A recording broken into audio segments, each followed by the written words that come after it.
So I've already made multiple videos on maintaining the Range Rover L322, and in one of my videos actually I've talked about the interior and exterior of the car, and a lot of the comments were, I love the car, one day I'm gonna buy one.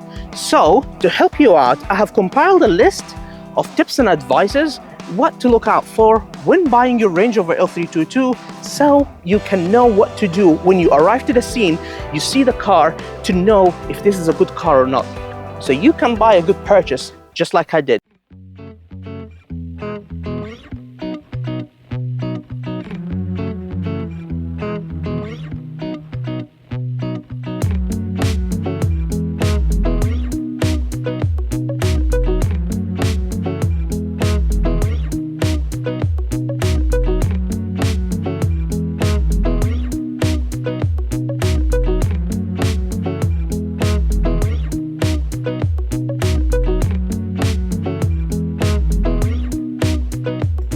Now, since this is not a comprehensive video, remember, I'm not a professional, just a guy. So this is what I'm about to tell you is, by the way, it's my opinion. It's not like a professional opinion.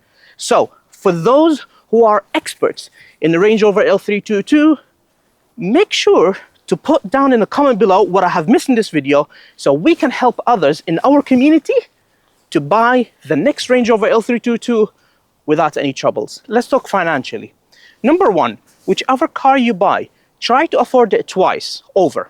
What does that mean? That means if you are looking for a car that is 10 grand, try to make sure that you have 20 grand or access to a 20 grand. The reason why I say so is if you were to buy the car for 10 grand, something goes wrong, you can buy it all over again. So you're not in financial trouble. Or at least have 15 grand when you buy a 10 grand car. So this is something on your budget. So if your budget is 10 grand, maybe buy a 5 grand car or an 8 grand car. Just in case, keep that extra cash with you, especially when you buy an older car just like this one, or a classic car, out of warranty, I mean. Okay, so just to keep in mind. Since the L322 Range Rover was produced from 2002 till 2012, you have to make a decision. Should you buy it, because actually they made 3 of them throughout the years, okay? So the first one was from 2002, then they messed around with it in 2007 and again in 2010. So it was facelift number 1 and then facelift number 2.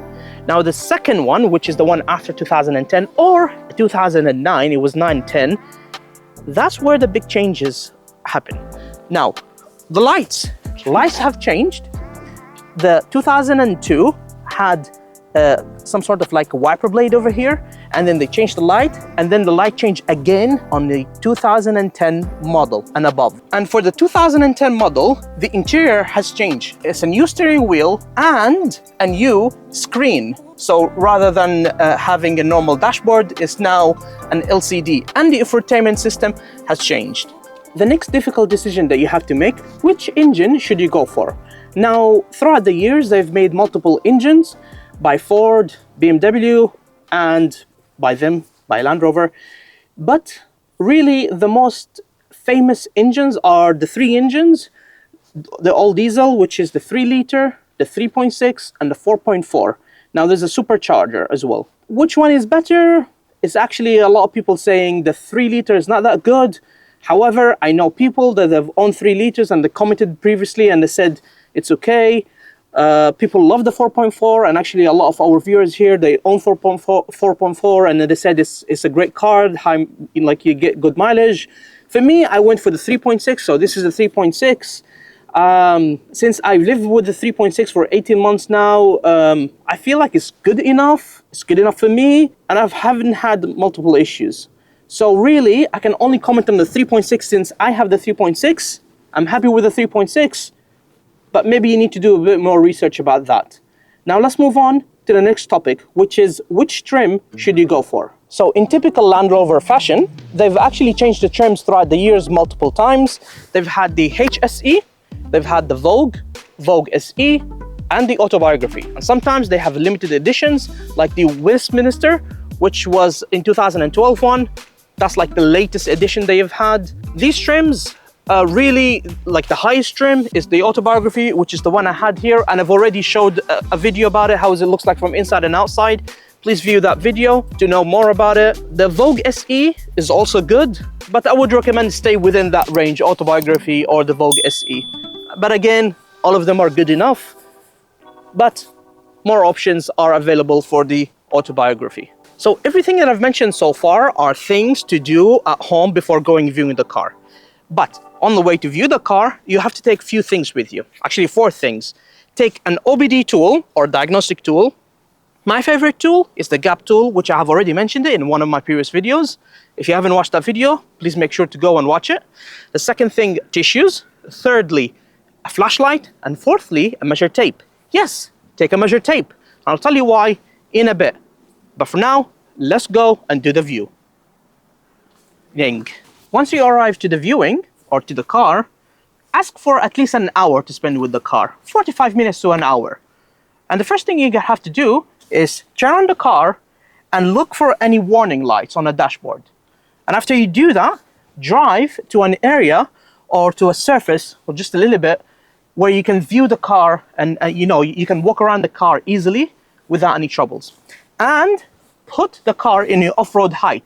I've already explained how to use the suspension in a different video. If you want to know how to put it on the off-road height, please view that video. So now you turn off the car and you make sure the car is on off-road height and it's on level surface. Then you use the measure tape, now you use it, and measure the distance between the center cap to the bottom of the wheel arch. And you do that on all 4 corners or all 4 wheels. You note it down and we'll come back to that later on in the video. But for now, we're moving to the next step. And now use the flashlight and the tissue. You need to go under the car and check under the engine. There's an engine tray. I made a video about this previously and how to clean it. But take the tissue and wipe it under the engine tray and check for any oil leak. Then you move on to the gearbox and under the gears, check for any oil leak under the tray. Okay, check in both places and use the flashlight to see if there is any shyness, because oil is shiny, water is not. So just remember that, okay? While the engine is cold, we're gonna have to do it after when the engine is hot. But for now, the engine is still cold, remember. Now, we open the bonnet and take a look inside the engine. So remember, this is a V8. That means it's shaped this way. So, check for any oil leak this side and on the other side. Get a tissue and put it down, while the engine is cold, of course. Put it down and raise it and see if there's any leak over here.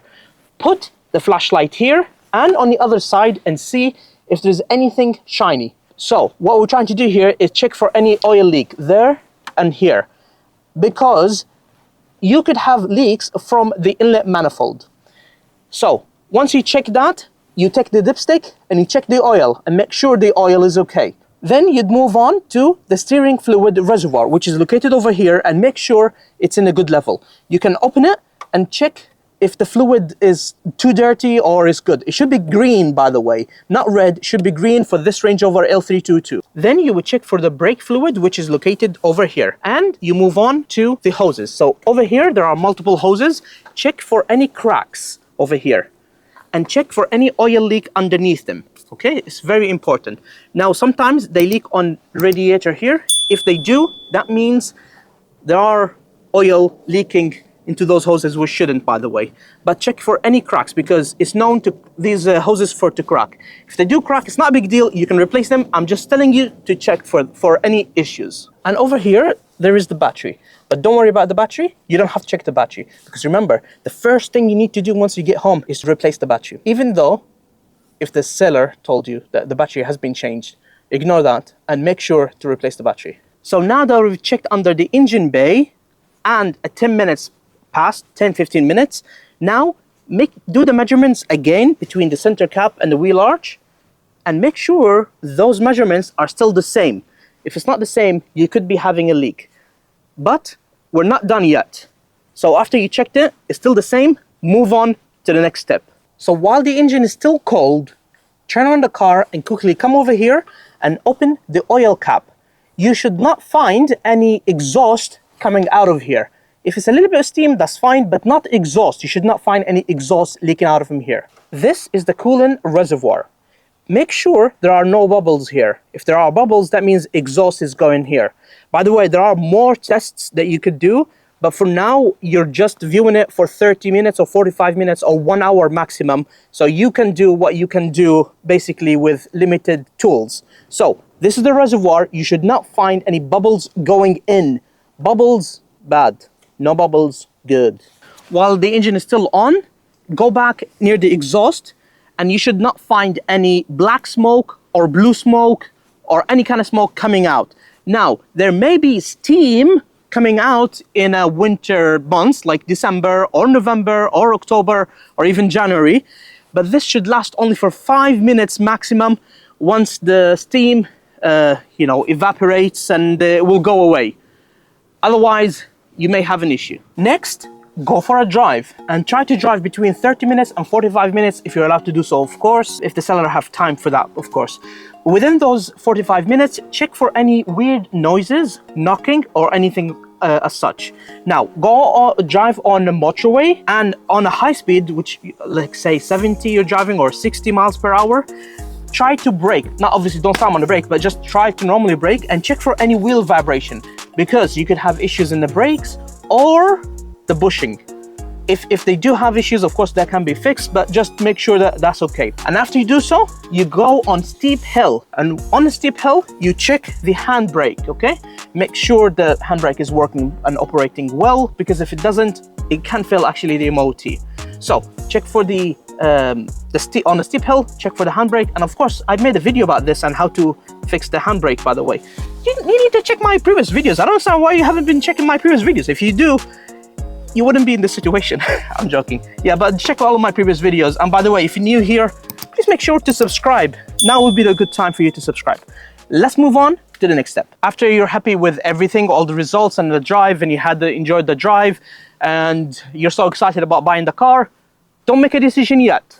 You go back and you put the car on off-road height again.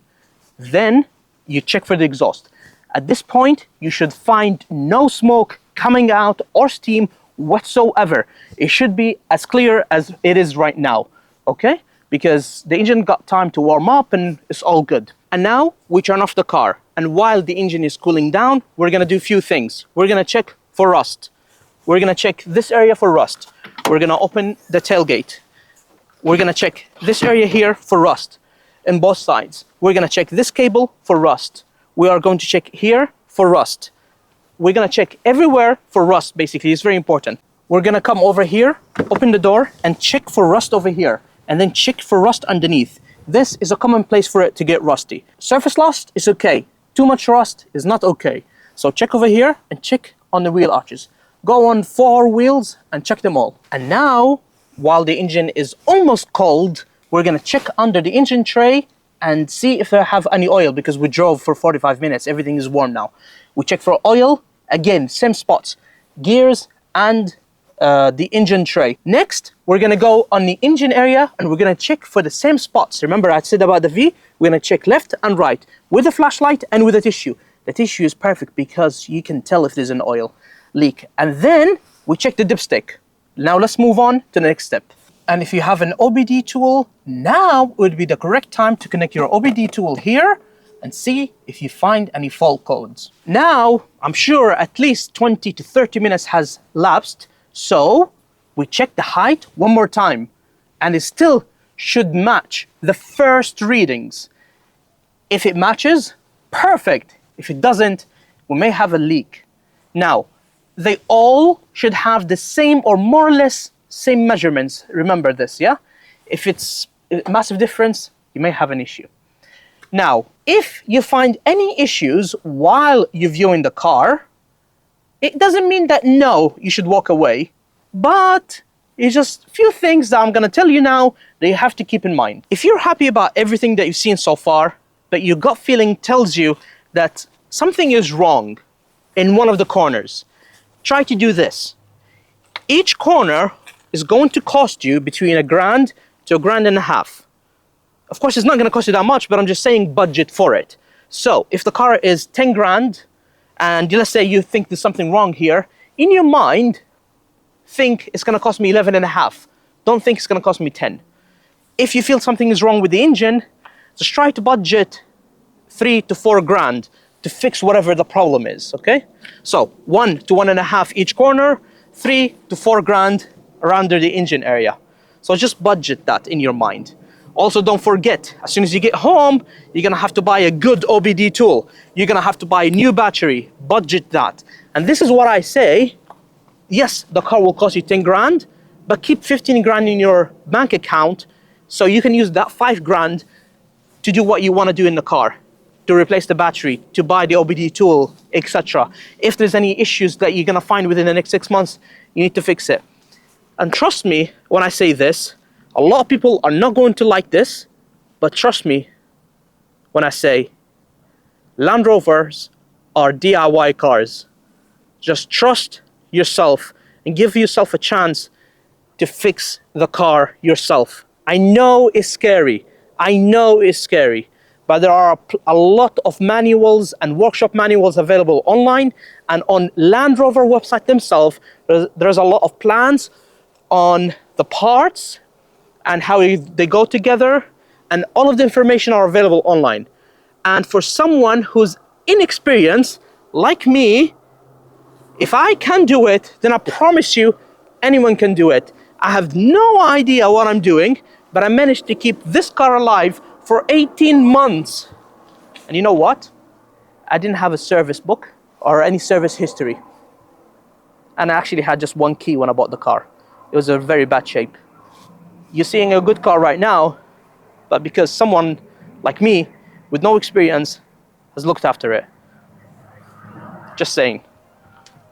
And lastly, once you buy the car and you get home, before you get too excited about it and start modifying your car to turn it into the best off-roader ever, make sure to do the major service, which I made a video about. Make sure to replace the battery, which I made a video about. Make sure to buy the gap tool, which I also made video about.